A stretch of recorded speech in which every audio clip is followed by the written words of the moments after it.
Hello, আসসালামু আলাইকুম। আজকে আলোচনা করব পাসপোর্টের জন্য প্রয়োজনীয় কাগজপত্র কি কি কাগজপত্র লাগবে।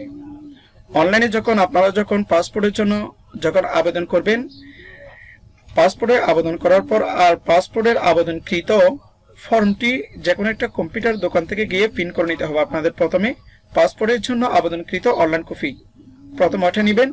এরপর হচ্ছে নিজের এনআইডি কার্ডের সার্ভার কপি, তারপর হচ্ছে পিতার এনআইডি কার্ডের সার্ভার কপি, তারপর মাতার এনআইডি কার্ডের সার্ভার কপি, চেয়ারম্যানের প্রত্যয়নপত্র, স্থায়ী বাসিন্দা প্রত্যয়নপত্র, তারপর হচ্ছে রোহিঙ্গা 9 প্রত্যয়নপত্র। 8 নম্বর হচ্ছে জায়গা জমিনের খতিয়ানের অনলাইনের ফটোকপি। এটা অবশ্যই অনলাইন থাকতে হবে।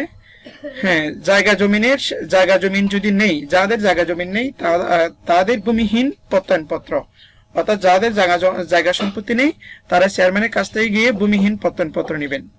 এরপর হচ্ছে ভাই বোনের এনআইডি কার্ডের ফটোকপি।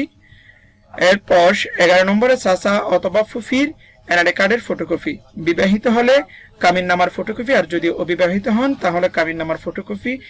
12 নম্বর অপশনটা আপনাদের প্রয়োজন নেই। এরপর হচ্ছে বিদ্যুৎ বিলের ফটোকপি, এটা যে কোনো একটা মাসের বিদ্যুৎ বিলের ফটোকপি দিলেই হবে। এরপর হচ্ছে হোল্ডিং ট্যাক্সের ফটোকপি। অর্থাৎ আপনারা যখন পাসপোর্টের জন্য অনলাইনে আবেদন করবেন, আবেদন করার পর আবেদনকৃত অনলাইন ফর্মটি সাথে ফটোকপি করে নিয়ে এরপর এখান থেকে নিজের এনআইডি কার্ডের সার্ভার কপি থেকে ধরে এখানে এই 13টি কাগজ 14টি কাগজ সম্পূর্ণ কাগজপত্র আপনারা নিয়ে আপনাদের যার যার নির্দিষ্ট রিজিওনাল পাসপোর্ট আঞ্চলিক পাসপোর্ট অফিসে গিয়ে জমা দেবেন। জমা দেওয়ার পর ওরা আপনাদের ফাইলপত্র সবগুলো একটু দেখবে, সবকিছু ঠিক আছে কিনা। এরপর আপনারা ফিঙ্গার দিয়ে চলে আসতে পারবেন।